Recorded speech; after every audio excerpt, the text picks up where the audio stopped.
பேர் திலகவதி. நான் பல்லவல்லியில இருந்து வரேன். சமுதாய வளகாப்புன்றது கர்ப்பிணி பெண்களுக்கு நல்ல பயனுள்ளதா இருக்கு. இந்த வருஷம் புடவை, வாழைப்பழம், தேங்காய் எல்லாம் கொடுத்து நம்மளுக்கு முதலமைச்சர் வளகாப்பு விழாவை சிறப்பா நடத்தி கொடுத்தார். இந்த சிறப்பு விழாவை நம்மளுக்காக கர்ப்பிணிக்காக நடத்தப்பட்டது.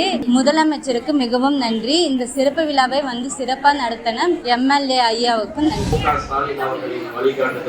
இந்த நிகழ்ச்சியை சிறப்பாக ஏற்பாடு செய்து சமுதாய வளைகாப்பு என்கின்ற நல்ல ஒரு நிகழ்ச்சியை நடத்தி கொண்டிருக்கின்ற பயனாளியாக வருகை தந்திருக்கின்ற அன்பு சகோதரிகள், இந்த நிகழ்ச்சியோட கதாநாயகர்களை நீங்கள் உங்களுக்கு என்னுடைய மனமார்ந்த வாழ்த்துக்களையும் நன்றியும் தெரிவித்துக் கொண்டு இங்க இருக்கிற அன்பு சகோதரிகளை சகோதரனா இருந்து என்ன சொல்றேன்னா, குழந்தைகளை ஆரோக்கியமாக மன நிறைவோடு நீங்க பெற்றெடுக்க வேண்டும். காரணம் இன்னைக்கு இருக்கிற சூழ்நிலையில பாத்தீங்கன்னா எல்லாமே ஃபாஸ்ட் ஃபுட் ஆயிடுச்சு. அதாவது உணவு வகைகள் மாறி போயிட்டு கீரை சாப்பிடறதுல, பழங்கள் சாப்பிடறதுல, காய்கறிகள் சாப்பிடறதுல, அதனால தாய்மார்கள் சகோதரிகளுக்கு எல்லாருக்குமே உடம்புல ரத்தம் கம்மியா இருக்குது. சகோதரிகளுக்கு பாத்தீங்கன்னா கெட்டு கொடுப்பாங்க பேரிச்சம்பழம், பழ வகைகள். உங்களுக்கு மாசமான செக்அப். இன்னைக்கு உங்களுக்கு வளகாப்பு செய்யறாரு முதலமைச்சரோட ஆலோசனைப்படுத்த இன்னைக்கு வளகாப்பு செய்யறாரு. கர்ப்பிணி காலன்றது உங்களுக்கு ஓய்வு காலம் மாதிரி மனநிறைவோட குழந்தைகளை பெற்றெடுத்து நம்முடைய சமுதாயத்தின் வளர்ச்சிக்கும் இந்த நாட்டின் வளர்ச்சிக்கும் நீங்கள் பெரிதும் உறுதுணையாக இருக்க வேண்டும். வருகை தந்திருக்கின்ற அன்பு சகோதரிகளுக்கு வாழ்த்துக்களை தெரிவித்து விடைபெறுகிறேன். நன்றி, வணக்கம்.